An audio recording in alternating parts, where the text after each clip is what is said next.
Hey everyone, welcome back to FedBiz Exchange. I'm Michelle Brown, your coach and your mentor. In this video, I want to talk to you about something I've never mentioned to you before. But since I'm talking to you about being a prime boss, I'm trying to get your mind refocused on being in charge and really taking advantage of government contracting. But there are some other relationships that come along with being a prime boss. I've talked to you about subcontractors.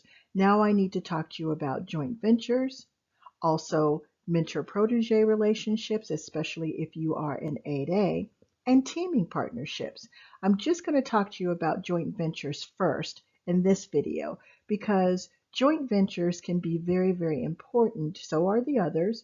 But this is one that is quite popular. People do it all the time, but they don't do it right. And they don't think of what they should consider before they do a joint venture.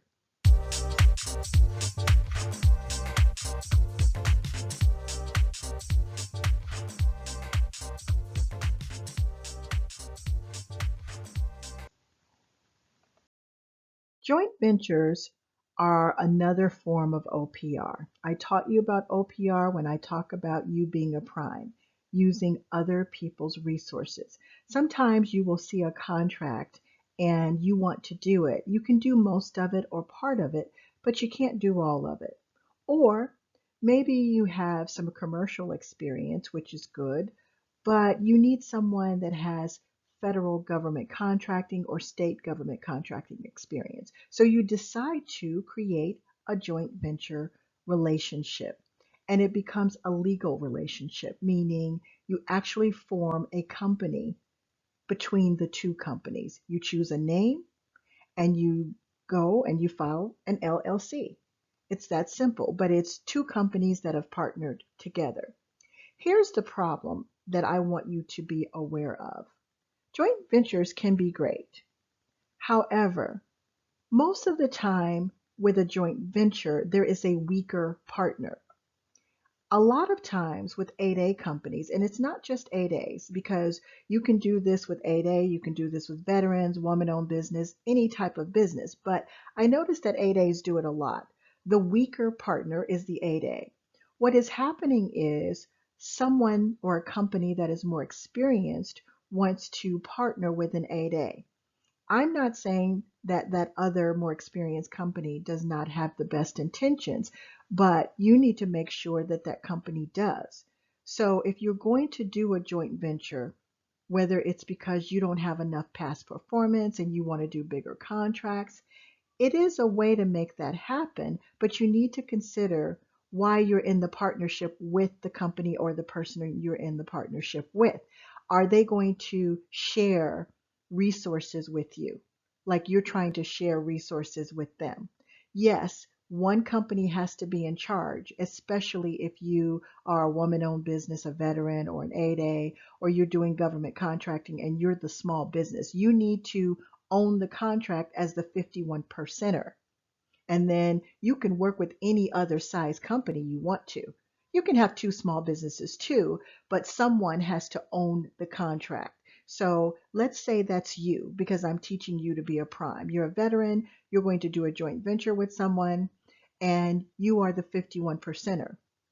Yes, you can use their resources, but you have to make sure that you're not getting caught with all of the expenses, that they're using some of their staff, but yet you have to pay for their staff. All of these kinds of things need to be worked out. You don't just create a joint venture with someone without you both being on the same page.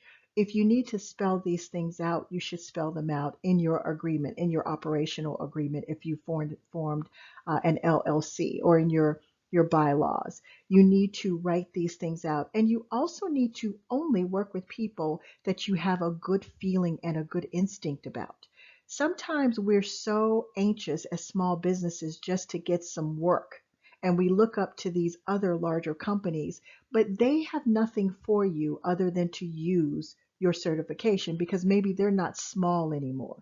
Maybe they became a larger company a year or so ago, or 6 months ago. So all they're going to do is use you. And if you don't pay attention to what you want to get out of that relationship and ask yourself, why am I using these people? So if it's past performance, if past performance is the reason that you're creating the LLC as a joint venture, you should write down what you want to get out of this. And then you discuss that with the other partner in the joint venture and you make it clear that this is what I expect to get. If you think you're going to use their resources, you need to say that. If you expect some guidance and leadership, you need to say that. You both need to understand what you're getting out of the relationship. And then you also need to ask them, what do they expect to get out of the relationship? I see so many joint ventures where the weaker partner is getting nothing. They're not getting any guidance, they're not getting any help.